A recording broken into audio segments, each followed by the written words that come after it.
Friends and student, कल हमने आपको जो एक टॉपिक बताया था उसका नाम था मायोकार्डियल इन्फार्क्शन, जिसको हमने एमआई या सिंपल भाषा में कहा कि ये हार्ट अटैक। एक्चुअली आज मैं थोड़ा सा आपको रिव्यू करता हूँ कि जो हार्ट अटैक का पेशेंट है उसको सबसे ज़्यादा जो प्रॉब्लम्स आती हैं वो सबसे पहले आप देखेंगे कि वो पेशेंट अपना चेस्ट को दबाया हुआ इस तरीके से आता है, या घर में कभी भी किसी को हार्ट अटैक हुआ है तो उसको सीवियर चेस्ट पेन होगा। और ये सीवियर चेस्ट पेन जो होता है ये कम से कम 30 मिनट्स तक चलता है। अगर उसको हम नाइट्रोग्लिसरीन की 3 टेबलेट्स भी दे दें तब भी ये लगभग 30 मिनट तक ये चलता है। और साथ में ये ऐसा पेशेंट बिल्कुल घबराया हुआ होता है, एनॉक्सियस होता है, डिसओरिएंटेड होता है, और उसके अंदर एकदम परफ्यूज स्वेटिंग होती है, काफ़ी मात्रा में उसको पसीना आता है, और उसका हार्ट रेट जो है वो रेस्पिरेटरी रेट जो है वो काफ़ी बढ़ा हुआ होता है। और उस समय पेशेंट की जो हार्ट की कॉन्ट्रैक्टिबिलिटी है वो भी काफ़ी कम हो जाती है, और कार्डिक आउटपुट जो है वो भी कम हो जाता है। किसी किसी पेशेंट को देखा गया है कि हल्का सा फीवर, नोजिया या वोमिटिंग ऐसी आती है। अब एक्चुअली हम सबसे पहले जब पेशेंट आता है हमारे पास तो हमारा काम है कि उसकी सबसे पहले हम प्रॉपर हिस्ट्री लें। हिस्ट्री में एक फिजिकल एग्जामिनेशन करते हैं, टीपीआर जिसको temperature, pulse, heart rate check करते हैं, और बीपी चेक करते हैं, और उसके बाद हम उस चेस्ट पेन को रिलीव करने के लिए, कल हमने आपको बताया भी था, सबसे पहला काम होता है डॉक्टर्स का या इमरजेंसी मेडिकल ऑफिसर्स का या पैरामेडिकल स्टाफ, नर्सेस का, नर्सिंग ऑफिसर्स का, कि सबसे पहले पेशेंट के जो पेन है उसको रिलीव करना है। उसके लिए मैंने आपको एक ट्रिक दी थी जिसका नाम था MONATAS. M means morphine, O means oxygen, N means nitroglycerin, A माने aspirin, TS the TAS, TAS means thrombolytic, A means anticoagulant, and S means sedatives. ये मोनाटास के अंतर्गत ये अपने सीरीज बनाइए जिससे आपको मोनाटास याद हो सके। इसको आप बार बार देखेंगे। M means morphine, O means oxygen, N means nitroglycerin, A means aspirin, और थ्रोम्बोलाइटिक, एंटीकोगुलेंट एंड सीडेटिव्स।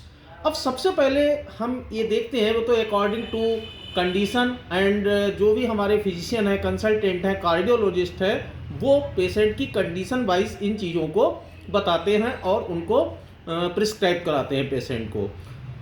अब हमने उसको पेशेंट को पहले प्रॉपर उसको लिटाला, लिटालने के बाद उसको हमने ऑक्सीजन थेरेपी दी। अगर पेशेंट अनकॉन्शियस फेज में आता है, मान लीजिए अनकॉन्शियस है, तो सबसे पहला काम है पेशेंट को सीपीआर देना, ऑक्सीनेशन करना और सीपीआर देना। सीपीआर आप जानते हैं, कार्डियो पल्मोनरी रिसक्सिटेशन। उसमें चेस्ट वाल को प्रेस किया जाता है। वो आप लोग जब हॉस्पिटल में अपने सीनियर के साथ वर्क करते हैं तो आपको सीपीआर देना आ जाता है।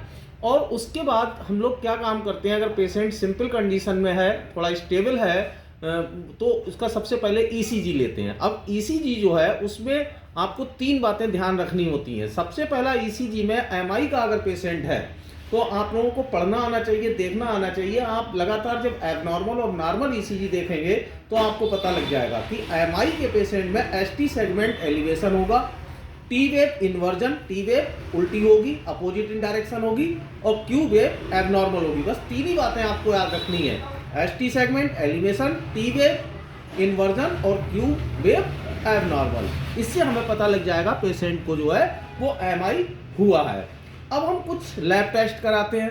लैब टेस्ट में क्या क्या चीज़ें कराई जाती हैं, पेशेंट का ब्लड लेते हैं और लेने के बाद उसको लैब में भेजते हैं। उसमें क्या क्या चीज़ें आपको करानी होती हैं, ये चीज़ें बहुत ध्यान से समझनी है।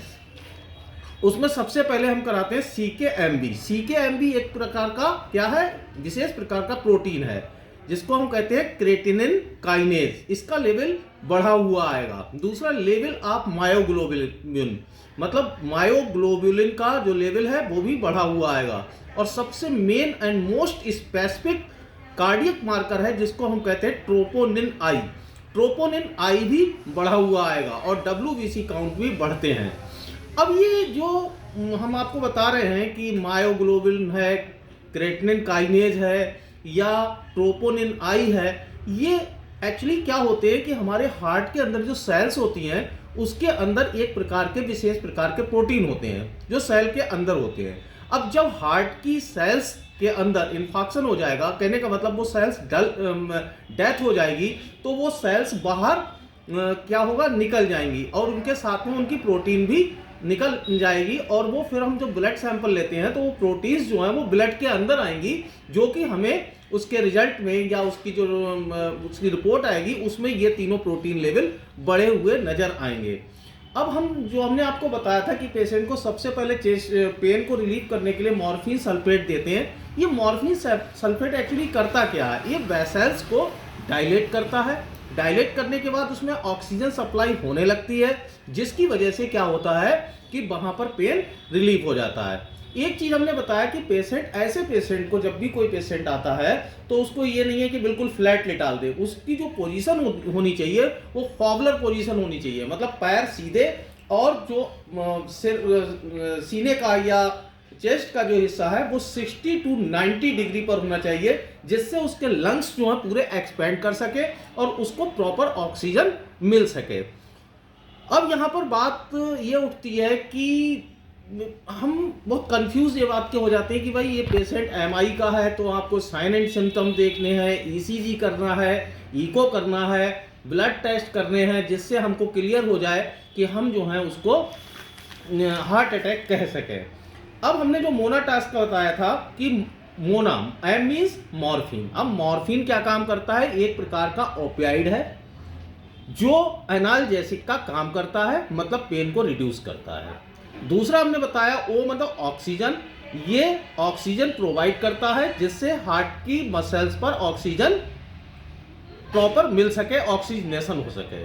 तीसरा हमने बताया था आपको नाइट्रोग्लिसरीन, ये क्या काम करता है, वैसो डायलेटर होता है, मतलब वेसल्स को डायलेट करता है और ब्लड सप्लाई को बढ़ा देता है मायोकार्डियम में।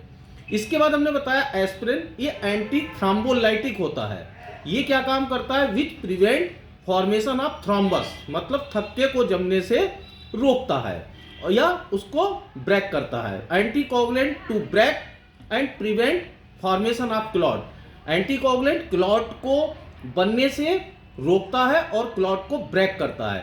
और लास्ट होता है sedative to give rest to the patient, जिससे पेशेंट को थोड़ी सी नींद आ जाए, उसको रेस्ट मिल जाए। इस तरीके से हमने आपको मोना टास्क के बारे में बताया। अब ये वाला मैनेजमेंट जो है वो एक ऐसा मैनेजमेंट है जो हम ऑन अराइवल पेशेंट के साथ करते हैं। फिर एक काउंसलिंग होती है डॉक्टर्स पेशेंट के अटेंडेंट के बीच में कि भाई इसको जो है हार्ट अटैक हुआ है, हमने ये ट्रीटमेंट दे दिया है, पेशेंट अब आपका स्टेबल पोजीशन में है। अब हम ये देखना चाहते हैं कि पेशेंट की कहाँ पर ब्लॉकेज हुआ है। उसके लिए सबसे अच्छा तरीका जो बताया जाता है वो है एंजियोग्राफी, जिसको हम लोग बोलते हैं कोरोनरी एंजियोग्राफी। अब कोरोनरी एंजियोग्राफी में हमें ये पता लग जाता है कि भाई पेशेंट को ब्लॉकेज कहाँ कहाँ पर हुए हैं, तब हम लोग यहाँ पर इसको सर्जिकल मैनेजमेंट के रूप में देखते हैं। अब सर्जिकल मैनेजमेंट सबसे पहला जो मैनेजमेंट होता है कि अगर आपके हार्ट की आर्टरी मतलब कोरोनरी आर्टरी पूरी तरीके से ब्लॉक है तो उसके लिए बनता है बाईपास सर्जरी, जिसको हम लोग कहते हैं कोरोनरी आर्टरी बाईपास, मतलब CABG। उसमें क्या होता है कि जैसे पेशेंट के हार्ट में जो आर्टरी ब्लॉक हुई है उसको आपको हटा के ना करके एक बाईपास रास्ता बना देते हैं, जिससे हार्ट की मायोकार्डियम को मतलब मसल्स को प्रॉपर ऑक्सीजन मिल सके। इसको बोलते हैं CABG बाईपास सर्जरी। एक होता है परक्यूटेनियस ट्रांसल्यूमिनल कोरोनरी एंजियोप्लास्टी, जिसको PTCA कहा जाता है। इसमें एक तरीके से minimally invasive to open block coronary artery along obstructed blood flow to the myocardium. इसमें एक तरीके से स्टंट डाले जाते हैं, कोरोनरी स्टंट डाले जाते हैं, और ये एक तरीके से ट्यूब लाइक या ट्यूब शेप के डिवाइस होते हैं जो कोरोनरी आर्टरी के ब्लॉकेज को खोलते हैं। और एक होते हैं तीसरी सर्जरी कहलाती है एर्थ्रोक्टोमी।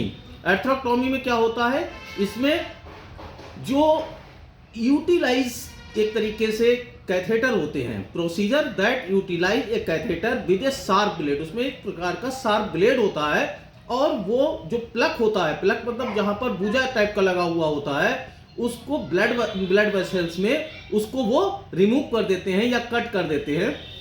इसके बाद पेशेंट को जो मेन हमारा उद्देश्य था वो क्या था कि हम किसी तरीके से जो कोरोनरी आर्टरीज हैं उसके अंदर जो ब्लॉकेज हुए हैं, चाहे वो थ्रोम्बस के कारण हुए हैं, थ्रोम्बोसिस के कारण हुए हैं या एम्बोलिज्म के कारण हुए हैं, हमें उनको किसी तरीके से हटाना है। जिस तरीके के जो ट्रीटमेंट हैं वो एक फार्माकोलॉजिकल ट्रीटमेंट भी होते हैं और इन्वेसिव ट्रीटमेंट भी होते हैं। इन्वेसिव मतलब सर्जिकल ट्रीटमेंट भी होते हैं। ये पेशेंट को अगर कर दिए जाए तो पेशेंट की लाइफ को बचाया जा सकता है।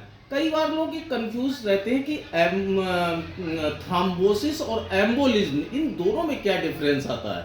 तो जैसे कोरोनरी आर्टरी है तो अगर उसकी मसल्स के लेवल से चिपका हुआ कोई जमा है तो हम उसको कहते हैं थ्रोम्बोसिस।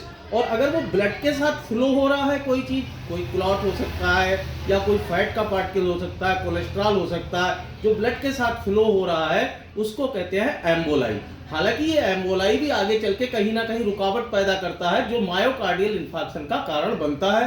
नमस्कार दोस्तों, आगे इसके बारे में डिटेल जानकारी आपको जो चाहिए होगी आप कमेंट बॉक्स में करें। हमारे चैनल को लाइक करें, शेयर करें, सब्सक्राइब करें, सारे स्टूडेंट्स को बताएं, जिससे कि आप समाज में लोगों को ये बता सके कि भाई मायोकार्डियल इंफार्क्शन से कैसे बचा जा सकता है, लाइफ को उसकी कैसे बचाया जा सकता है और उसका प्रॉपर ट्रीटमेंट समय रहते हुए कैसे दिया जा सकता है। Good night.